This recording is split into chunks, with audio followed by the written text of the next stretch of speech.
Kisah Villa Angker. Kisah ini dikirim oleh Asih. Sebut saja nama samaran ya.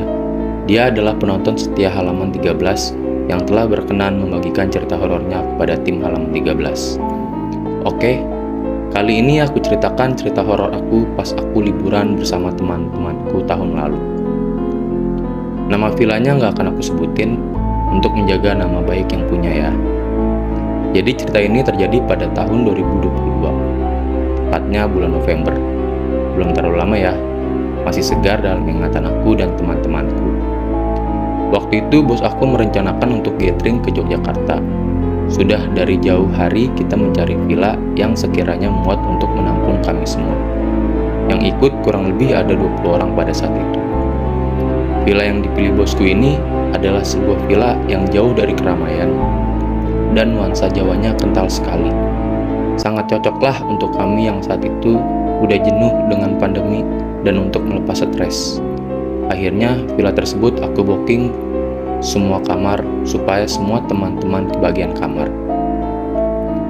Singkat cerita, ketika kita sampai di sana, kita langsung menuju kamar sesuai dengan yang sudah ditentukan. Aku dan temanku kebagian kamar di lantai atas. Setelah selesai berbersih, aku sholat isya dulu sebelum tidur. Besoknya, saat kita lagi di bis menuju ke tempat wisata, kita semua sedang larut dalam suasana kegembiraan. Ada yang nyanyi, ada yang joget-joget, semua happy dalam bis itu. Aku berbincang dengan temanku. Dia bercerita tentang kejadian aneh yang dialaminya semalam. Jadi temanku ini semalam voice call WhatsApp dengan pacarnya. Awalnya gak terjadi apa-apa, sampai temanku bertanya pada pacarnya, "Kamu ketawa-tawa kenapa sih? Apanya yang lucu?" Merasa tidak tertawa, pacarnya bilang, "Aku gak ketawa-tawa kok, aku sendirian. Tapi aku dengar suara ketawa perempuan jelas banget. Kamu lagi sama siapa, hayo?" Tanya temanku pada pacarnya. Dipikirnya pacarnya lagi sama cewek lain. Voice call dialihkan jadi video call, dan temanku melihat pacarnya ya emang sedang di kamarnya sendiri. Gak ada siapa-siapa di situ. Oh, ada yang iseng, pikir temanku. Tapi teman sekamarnya dia udah pada tidur semua. Cuma tinggal dia sendiri yang belum tidur. Temanku melanjutkan video callnya. Tak lama pacar bertanya, "Teman kamu belum bobo?" "Udah tidur semua kok," jawab temanku. "Lah itu yang ketawa-tawa siapa?" kata pacarnya. "Siapa? Dih, temanku udah pada bobo semua kok. Jangan nakutin deh." Temanku udah mulai takut sepertinya. Kemudian temanku ini mengecek keluar kamar, tapi nggak ada apa-apa. Gak lama kemudian, pacar yang di video call ngeliat sosok bayangan putih mirip pocong di belakang temanku ini. Pacarnya nanya, "Itu di belakang kamu? Teman kamu bukan?" Tanya pacar temanku. Kemudian teman aku jawab, "Teman aku." "Mana? Orang pada tidur semua." Alhasil temanku yang parnoan ini kabur ke dalam kamar dan langsung mengunci pintu, lalu menyudahi video call mereka. Begitulah cerita temanku. Aku hanya bengong mendengar cerita temanku ini, karena dia cukup sensitif dengan hal seperti ini. Berbeda dengan aku yang tidak peka dalam hal seperti ini. Aku bilang, mungkin villanya begitu karena udah lama gak ditinggalin ya, kan pandemi. Dan perjalanan tetap berjalan menyenangkan, penuh canda tawa. Bahkan malam itu kami kembali ke villa hampir tengah malam. Beberapa temanku memutuskan untuk lanjut minum di ruangan tengah villa. Aku karena kelelahan langsung kembali ke kamar. Bersih-bersih, sholat, dan bergegas tidur. Karena pada subuhnya kita harus siap-siap untuk sunrise Lavatur ke kaki Gunung Merapi. Jam 3 pagi, aku dibangunkan temanku untuk siap-siap ke Lavatur Merapi. Ya sudah, aku siap-siap supaya nggak ketinggalan bis.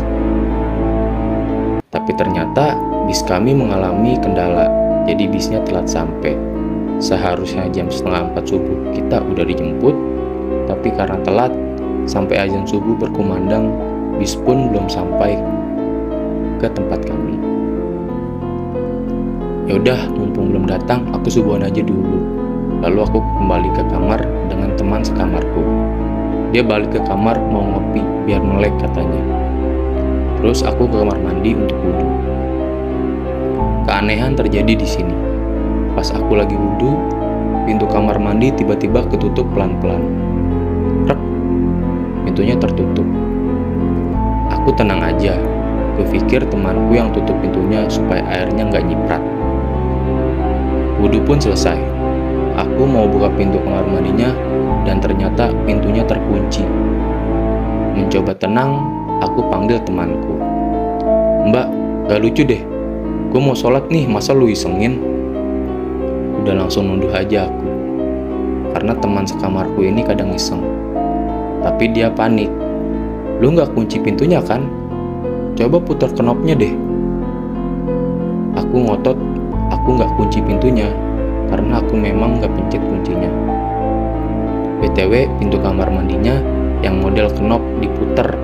Ada kuncinya di tengah itu loh. Selanjutnya kita berdua mulai panik. Pintu gak bisa kebuka, sedangkan bentar lagi bis datang mau jemput. Kan gak lucu kalau ditinggal gara-gara kekunci. Apalagi kacamata dan HP ada di luar. Sedangkan yang pegang kontak villanya cuma ada di WA aku aja. Mencoba tenang, aku berpikir, gimana caranya gue keluar dari sini?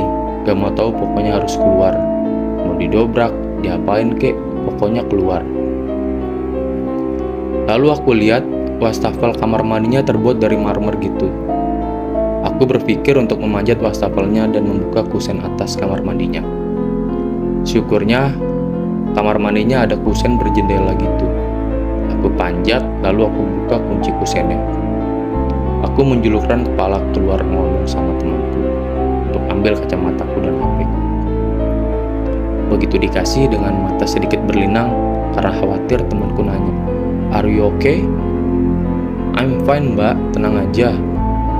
Tolong panggilin bos, mbak, gak bisa keluar aku nih." Ngomongnya udah memulas banget, gak ngerti kenapa bisa jadi gini. Lalu aku call villanya. Alhamdulillah langsung diangkat. Aku langsung laporan kalau aku kunci di kamar mandi. Tolong ambilin apa kek buat keluarin aku.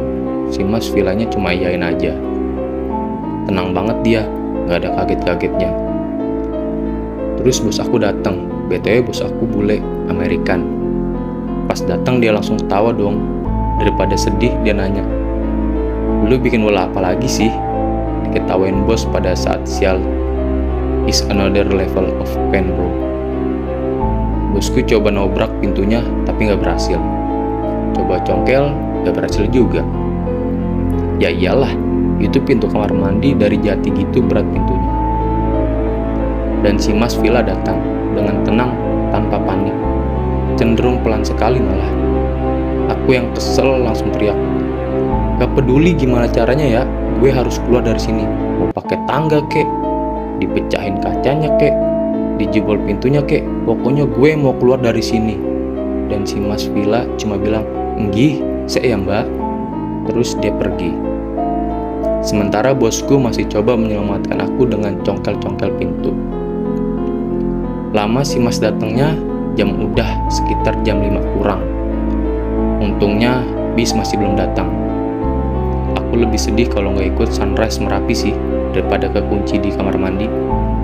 Lalu si mas villa datang membawa tangga.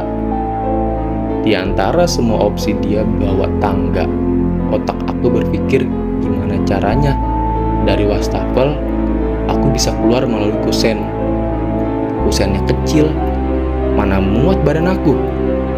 Dan si mas villa cuma bilang, "Lompat aja mbak." Terus aku mikir, udah gila nih si masnya. Si mas villa pegangin kusen jendela pakai tongkat pel. Lalu bosku memberikan aku semangat supaya aku lompat. Aku kumpulkan semua keberanian aku untuk lompat. Well, I made it guys. Begitu keluar, kekesalan aku udah berubah jadi ketawa-tawa. Kayak gak nyangka aja gitu, kenapa bisa kekunci sendiri. Begitu aku keluar, dengan itu pintu masih terkunci. Aku ulang terus sholat subuh. lanjut siap-siap, dan gak lama bis ke Merapi pun datang. Di jalan, aku tanya teman sekamarku, "Mbak, lu jujur deh, lu tutup pintunya nggak?" Temanku menatap mataku dalam-dalam. Sumpah ya, gue gak ada nyentuh itu pintu sedikit pun. Demi Allah. Lu mau sholat, mana mungkin gue berani isengin orang mau sholat. Aku nanya balik, terus yang nguncin aku siapa? Kita berdua cuma bisa saling menatap, tanpa arti menyiratkan masing-masing. Well, seenggaknya itu salah satu kejadian paling ajaib seumur hidup aku. Gak bakal aku lupain. Terlepas dari kejadian itu, setelahnya kita masih bisa ke Merapi menikmati lavatur. I still love Jogja, no matter what. Makasih yang sudah mau berkenan baca ceritaku yang super panjang ini dan mendengarkan ceritaku dari awal sampai akhir. Semoga kalian sehat selalu. Terima kasih.